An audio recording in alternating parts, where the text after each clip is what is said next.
نحمدہ ونصلی ونسلم علی سیدنا و مولانا محمد رسولہ النبی الامین المکین الحنین الکریم الرؤوف الرحیم اما بعد فاعوذ باللہ من الشیطان الرجیم بسم اللہ الرحمن الرحیم۔ واجب الاحترام ساتھی، اللہ تعالیٰ کا بے پناہ لطف و کرم اور اس کا احسان عظیم ہے کہ جس کی توفیق سے ہم اس کے ذکر کے لیے اس کے گھر میں جمع ہیں۔ آج اللہ کی توفیق سے سورہ الانعام کی آیت نمبر 32 سے ہم اپنے سبق کا آغاز کرنے جا رہے ہیں۔ اس آیہ مبارکہ میں اللہ کریم نے ارشاد فرمایا وَمَا الْحَيَاةُ الدُّنْيَا إِلَّا لَعِبٌ وَلَهْوٌ وَلَلدَّارُ الْآخِرَةُ خَيْرٌ لِلَّذِينَ يَتَّقُونَ أَفَلَا تَعْقِلُونَ۔ اور دنیاوی زندگی کھیل اور تماشے کے سوا کچھ نہیں، اور یقیناً آخرت کا گھر ہی ان لوگوں کے لیے بہتر ہے جو تقوی اختیار کرتے ہیں۔ کیا تم یہ حقیقت نہیں سمجھتے؟ اللہ کریم نے ان لوگوں کو ایڈریس کرنے کے بعد جو لوگ دنیا کے بعد دوسری دنیا جس کو آخرت کہا جاتا ہے اس کے منکر تھے، اللہ کریم ارشاد فرماتے ہیں کہ ان کے نزدیک یہ جو دنیا ہے یہ محض کھیل اور تماشا ہے، عیش و عشرت کی جگہ ہے، اور اس زندگی کو وہ محض کھیل اور تماشے کے سوا کچھ نہیں سمجھتے۔ اور پھر اللہ نے فرمایا کہ یقیناً جو آخرت کا گھر ہے ان لوگوں کے لیے ہی بہتر ہے جو تقوی اختیار کرتے ہیں۔ اے منکرین اسلام، کیا تم یہ حقیقت نہیں سمجھتے؟ تمہیں اس بات کی سمجھ نہیں آتی؟ کھیل اور تماشا جو اللہ کریم نے یہاں پر ذکر کیا، کوئی بھی کھیل ہو، کوئی بھی تماشا ہو، وہ جز وقتی ہوتا ہے، اس کا دورانیہ انتہائی تھوڑا ہوتا ہے۔ تو کھیل اور تماشے کے ساتھ جو رب کریم نے زندگی کو، اس زندگی کو تشبیہ دی، اس کا مقصد یہ ہے کہ اصل جو زندگی ہے انسان کی، جو نہ ختم ہونے والی ہے، اس کے مقابلے میں یہ محض کھیل اور تماشا ہی ہے۔ اور جو بندہ اس زندگی کو اللہ اور اللہ کے رسول کے بتائے ہوئے احکامات کے خلاف جا کر اس ٹائم کو، اس پیریڈ کو گزارتا ہے، تو یہاں تو وہ عیش و عشرت میں اپنی زندگی کو بسر کر لے گا، لیکن آخرت میں جہاں پر انسان کا دائماً قیام ہے، اور اس زندگی کو جس کو پھر موت نہیں آنی، اللہ نے فرمایا کہ اس زندگی میں وہ کامیاب نہیں ہو سکتے۔ آخرت کی زندگی میں جن لوگوں کے لیے بہتری ہے، جن کے لیے کامیابی ہے، وہ تقوی اختیار کرنے والے، اللہ سے ڈرنے والے، نیکی اور بدی میں فرق کرنے والے، حلال اور حرام میں تمیز کرنے والے، اللہ کی فرما برداری اور نافرما برداری کو سمجھنے والے، جو ہر حال میں، ہر آن میں، ہر لحظہ، ہر کام میں، ہر فعل میں، ہر عمل میں، گفتار میں ہوں یا کردار میں ہوں، اللہ اور اللہ کے رسول کے احکامات کو پرائرٹی دینے والے ہوں، اللہ اور اللہ کے رسول کی بات کو پہلے سوچنے والے ہوں۔ اللہ فرماتے ہیں ایسے لوگ ہیں جن کے لیے آخرت جو ہے وہ بہتر ہوگی، اور یقیناً بہتر ہوگی۔ اور یہ بات دنیا میں مگن جو انسان ہے اس کو یہ سمجھ جو بندہ محض جینا چاہتا ہے، دنیا میں مست ہے، دنیا میں رہنا چاہتا ہے، یا جو یقین کیے بیٹھا ہے کفار اور مشرکین کی طرح کہ بس یہی زندگی ہے، یہیں جینا ہے، یہیں مرنا ہے، مرنے کے بعد کچھ اور ہونے والا نہیں ہے، تو اللہ فرماتے ہیں ایسے لوگ جو ہیں وہ حقیقت کو نہیں جانتے، اور لہو اور لعب جو ہوتا ہے یاد رکھیے گا یہ محض ایک دھوکہ ہوتا ہے۔ جس طرح یہ کھیل اور تماشا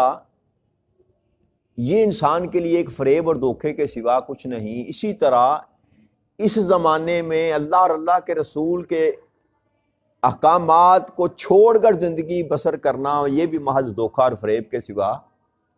کچھ نہیں جو انسان اپنی زندگی کے ساتھ کر رہا ہے۔ اور یہ کھیل اور تماشا ہمیشہ یاد رکھیے گا یہ وہ لوگ کرتے ہیں یا بچے کرتے ہیں نادان، جن کے پاس وقت ہوتا ہے عام زندگی میں، جو کھیل تماشا ہے، جو کاروبار کرنے والا ہے، جو پڑھنے والا ہے، کسی منزل کی طرف سفر کرنے والا ہے، دنیاوی طور پر بات کر رہا ہوں، دنیاوی طور پر بھی وہ بھی کھیل تماشے میں اپنے آپ کو مصروف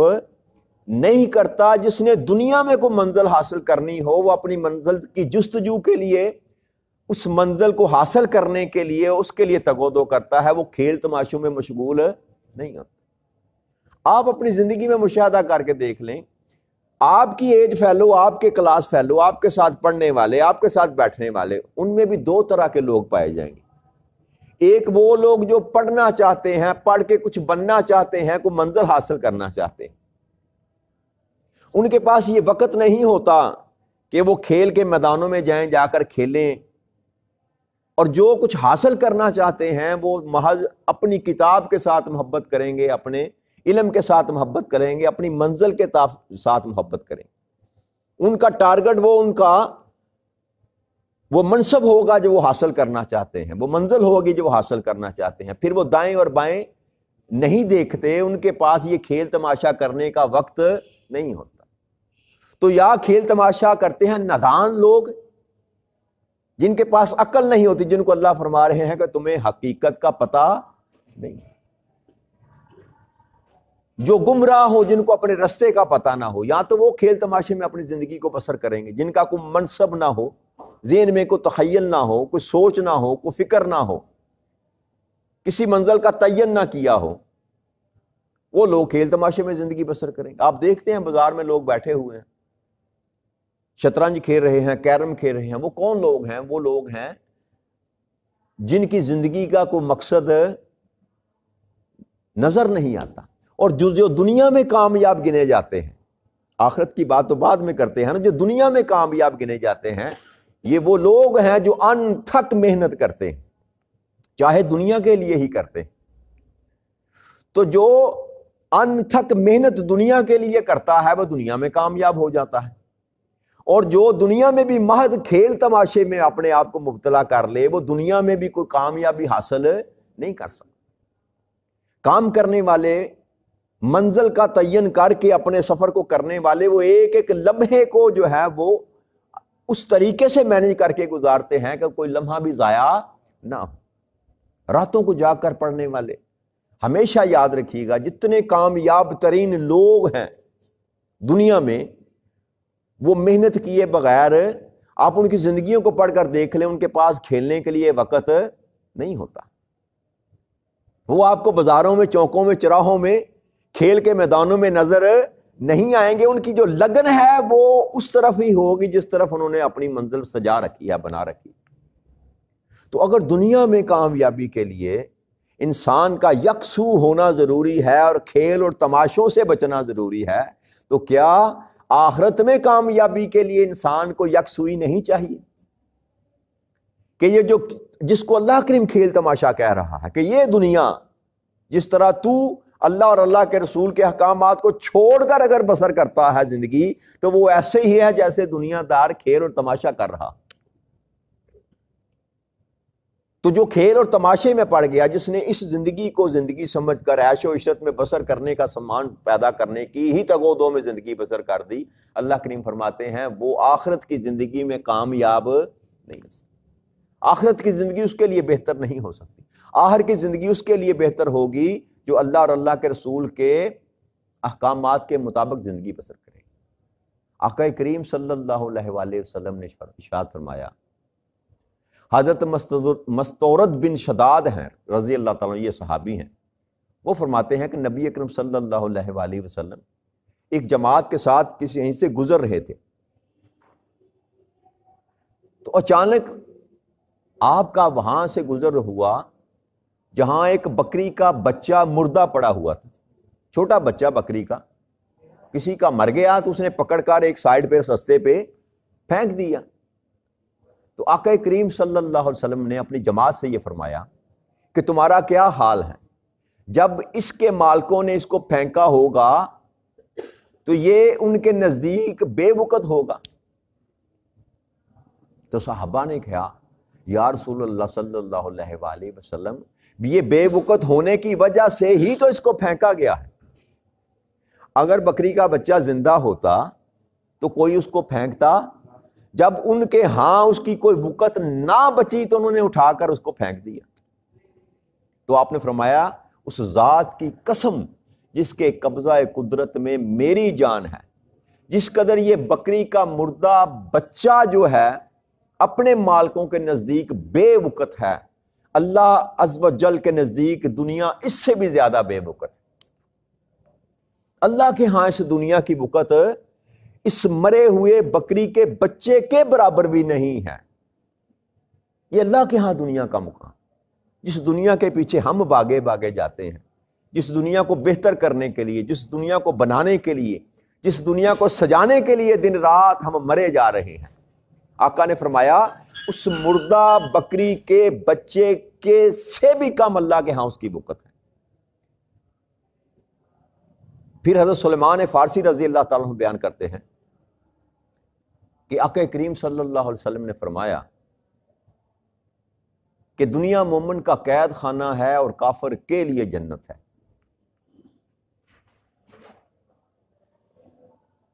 جنت نعمتوں کا گھر ہے، جنت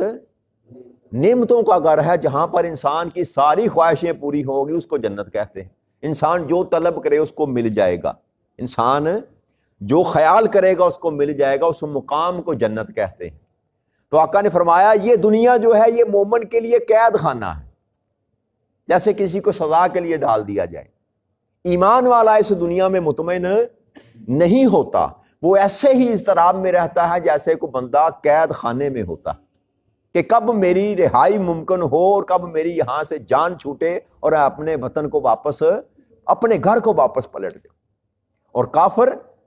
اسی دنیا میں مگن ہو جاتا ہے، وہ اسی کو سب کچھ سمجھ لیتا ہے، یہیں پر وہ رہنا چاہتا ہے، عیش و عشرت کرنا چاہتا ہے، کھانا چاہتا ہے، پینا چاہتا ہے، موج مستی کرنا چاہتا ہے۔ تو آقا نے فرمایا یہ فرق ہے، دنیا ایک ہی ہے، مگر انسان جو ایمان والا ہے اس کے لیے اس کا وجود قید خانے سے زیادہ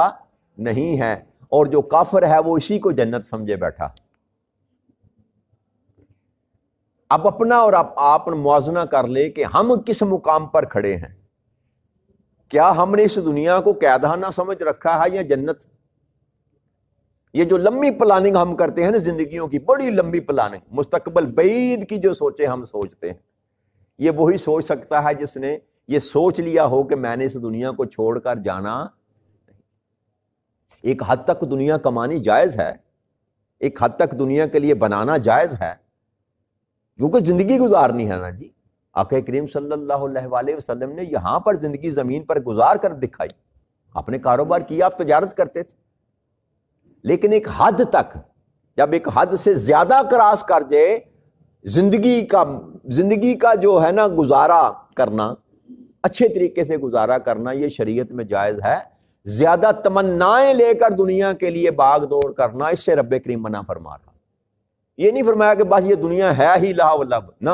دنیا اگر اتنی ہی گھٹیا تھی تو اللہ کریم نے بنائی کیوں اور ایمان والوں انسان کو بھیجا کیوں؟ اب جو زندگی کے گزارنے کا معیار ہے، جو طریقہ ہے، اللہ کریم اس کو بیان کر رہا ہے کہ جو زندگی کفار اور مشرکین کی طرح گزار رہا ہے وہ اپنی زندگی کو ایسے ضائع کر رہا ہے جیسے کھیل تماشے میں بندہ ضائع کرتا ہے۔ اور جو بندہ اللہ اور اللہ کے رسول کے بتائے ہوئے رستوں کے مطابق زندگی بسر کر رہا ہے، اس کے لیے یہ زندگی کھیل تماشا۔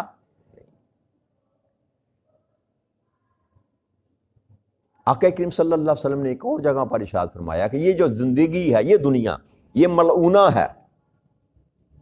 لعین سے ہے، جس پر لعنت کی گئی ہو۔ یہ دنیا ملعونہ ہے، اور جو کچھ بھی اس دنیا میں ہے وہ ملعون ہے، لعنت زدہ ہے، سوائے ذکر کے اور ذکر کرنے والوں کے۔ ایک اللہ کے ذکر کے، اور ایک وہ جو اللہ کو کبھی بھولا نہیں، ان کے سوا علم حاصل کرنے والا اور علم دینے والا اور علم لینے والا، یہ ان کو چھوڑ کر باقی جو کچھ بھی ہے وہ سارے کے سارے ملعون ہیں اس دنیا میں۔ پھر آقا ایک حضرت ابو موسیٰ اشعری رضی اللہ عنہ بیان کرتے ہیں کہ رسول اکرم صلی اللہ علیہ وسلم نے فرمایا، جو شخص اپنی دنیا سے محبت کرے گا وہ اپنی آخرت کو نقصان پہنچائے گا، اور جو بندہ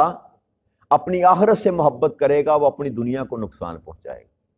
یعنی کہ دونوں چیزیں متوازی،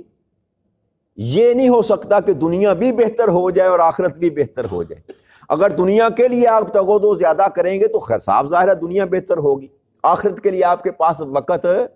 کم ہوگا، جو کہ جیسا ہم کرتے ہیں، 5 نمازیں پڑھ کے سمجھتے ہیں کہ ہم نے آخرت کا بندوبست، اور وہ بھی بڑی مشکل سے، اس کے لیے بھی بڑی جبر کر کے دکان سے اٹھتے ہیں، کاروبار سے نکلتے ہیں۔ باقی اگر اپنے گھنٹوں کی تقسیم کریں تو آپ دیکھ لیں کہ دین کے لیے آپ نے کتنا کام کیا اور دنیا کے لیے آپ نے کتنا کام کیا۔ تو صاف ظاہر ہے جب آپ دین کے لیے کام کرنے کے نکلیں گے، یہ نماز پڑھنا دین کا کام نہیں ہے، اللہ اور اللہ کے رسول کے دین کے لیے کام کرنے کے لیے نکلیں گے، تو پھر آپ کو دنیا کے وقت میں سے وقت نکالنا پڑے گا، تو پھر اس کا نقصان تو ہوگا نا، اس کا نقصان تو، اگر آپ آخرت کے لیے وقت صرف کرتے ہیں تو آپ کی دنیا میں سے نقصان ہوگا، تو اگر دنیا کے لیے صرف کرتے ہیں تو آخرت کے لیے آپ کے پاس ٹائم نہ بچا تو آخرت کے لیے نقصان ہوگا۔ تو آقا کریم صلی اللہ علیہ وسلم نے فرمایا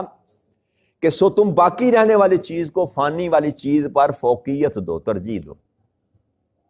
جس چیز نے مٹ جانا ہے اس کی زیادہ فکر نہ کرو، جس چیز نے باقی رہنا ہے اس کی فکر کرو۔ باقی رہنے والی وہ زندگی ہے، لہذا اس زندگی کو اس زندگی پر ترجیح دو۔ پھر حسن بصری رضی اللہ عنہ کے آقا کے صلی اللہ علیہ وسلم فرمایا، بیان کرتے ہیں کہ دنیا کی محبت ہر گناہ کی اصل ہے۔ دنیا کی محبت ہر گناہ کی اصل ہے۔ جب بندہ دنیا کمانے کے لیے نکلتا ہے نا،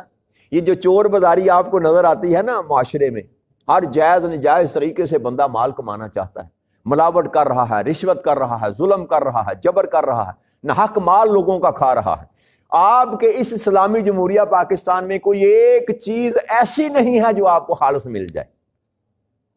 اس کا سبب اس کا کیا ہے؟ اس کا سبب وہی ہے، وہ دنیا کمانا چاہتا ہے، وہ مال بنانا چاہتا ہے، اور اس مال بنانے کے لیے وہ ہر جائز ناجائز کام کرتا ہے۔ تو آقا نے یہ عقدہ کھول دیا کہ اصل میں جو دنیا کی محبت ہے، اصل گناہ وہی ہے۔ ہر گناہ کی اصل جو ہے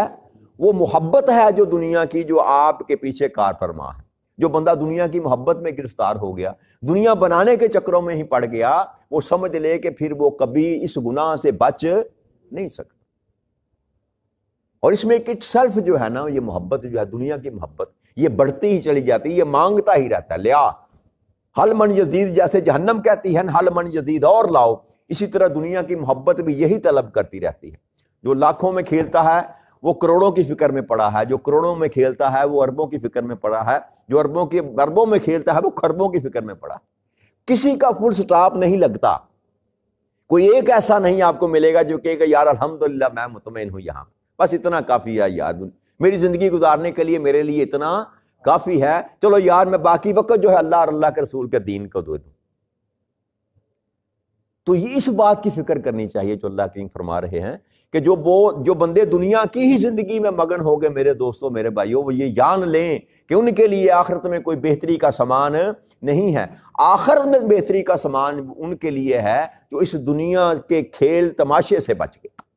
اللہ اور اللہ کے رسول کی اتباع میں، آقا کریم صلی اللہ علیہ وسلم کی فرما برداری میں زندگی بسر کی۔ دنیا کمائیں لیکن اس قدر جس قدر دنیا کی ضرورت ہے۔ اسی مضمون پر انشاءاللہ اسی جگہ سے کل اس کو مضمون کو لے کر آگے مزید تھوڑا سا اور بیان کریں گے، اللہ نے چاہا۔ وما علینا الا البلاغ المبین۔ والسلام علیکم ورحمۃ اللہ وبرکاتہ۔